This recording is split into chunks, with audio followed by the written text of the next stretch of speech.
core human questions we all endeavor to answer. Today, I wanted to explore the two things that have reliably held me back from being the person that I want to be and doing the things that I want to do in the world. But first, I want to start with a story. For a long time, I've wanted to be a writer. I've always loved books. I've loved how people can share ideas through language, but I've never given myself the permission to be a writer. I always felt like I had to be a master before I started. I needed to go to graduate school first. I needed a writing coach. There were always excuses for why I couldn't be a writer as I am now, and most of them related to my skill. In the last couple of months, I've been to 2 different experiences with meditation teachers of mine, and they have shared the exact same advice. They have said that if you wait for perfection, you'll be waiting forever.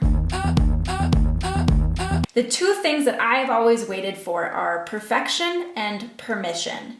If I wasn't perfect, I felt like I didn't have a right to be doing it. Who was I to be a writer? Who was I to be sharing teachings that have taught me so much? Who was I to be a speaker? And if I was not yet perfect at these things, then I needed permission. I needed somebody to give me a degree that said, great, you've graduated the program with an MFA in writing and now you can go do it.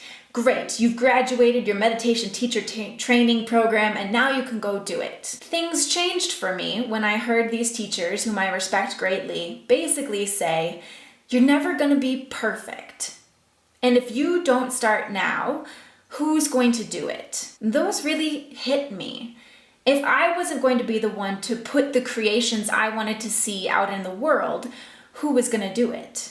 If the teachers before me hadn't stepped up to the plate and decided that they were going to be teachers of wisdom, then I wouldn't be receiving it from them now. We put a lot of invisible barriers between us and the person we want to be, or us and the things we want to achieve.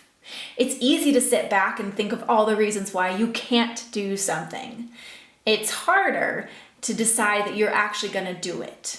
That you're going to do it without being perfect, that you are going to give yourself permission to go ahead and do it.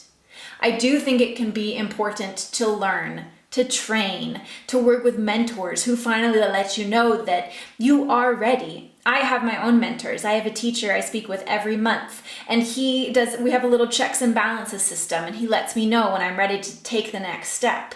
But that has only eventuated because I decided that I was going to go ahead and start doing these things in the world. That I had decided that I was going to start being this person in the world. It's scary. I think that that's why we hold ourselves back. It takes extra work and it's scary. We feel like we're putting ourselves on the line. We feel like if we have permission and we're perfect, we'll have barriers built around us that will ensure we never fail. The truth is, we will fail. It's part of the journey. But the real question that resonates with me is, if I didn't do it, would that be the greater failure than if I did the things I wanted to do? And I failed at them, but I learned from them. The best education in writing I have gotten is by deciding to be a writer and actually doing it and putting my stuff out in the world. I don't ever expect to be the best writer. I don't ever expect to be the best teacher. But these are things that give me life, that give me a feeling of purpose and fulfillment.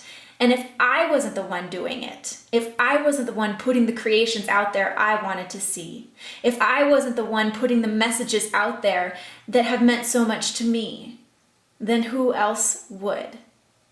So if you can strip away the ideas of perfection and permission and really just allow yourself to be in the messiness of it. I don't often feel good at the things that I do, and when I do, it means a lot. It is that little drop of water in the desert that helps me keep going.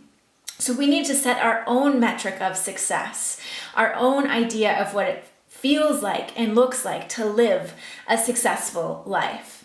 And for me, that has become less about doing things perfectly and more about doing things that give me life, that make me feel like I have a purpose and a place in this world. And the interesting thing is that as you do it and as you make mistakes, you will gain confidence. You will gain skills and tools and experience, and you can talk about and share those. So I implore you, as others have implored me, that if there's something that you want to do, if there's a change you want to make to who you are in this world, don't wait for perfection and don't wait for permission. Go ahead and start walking. And find the tools along the way that you can start collecting, the experiences that feed into your mastery, so that you can do a better job doing the things that you love. But nobody is going to help you start besides you. You can read as many inspirational books, watch as many Tony Robbins videos as you want, Tony Robbins. But at the end of the day, the question remains, are you going to take action? Are you going to take that first step and slowly start walking towards the things that make you feel more alive? Thank you so much for exploring with me today this core human question. If there are other core human questions you want to explore, send them my way. Make sure to subscribe if you want to keep up on the journey, and I'll see you next time. You're slowing down mine, but I just wanna love ya. But counting the ways you can say my name, but I don't want no other.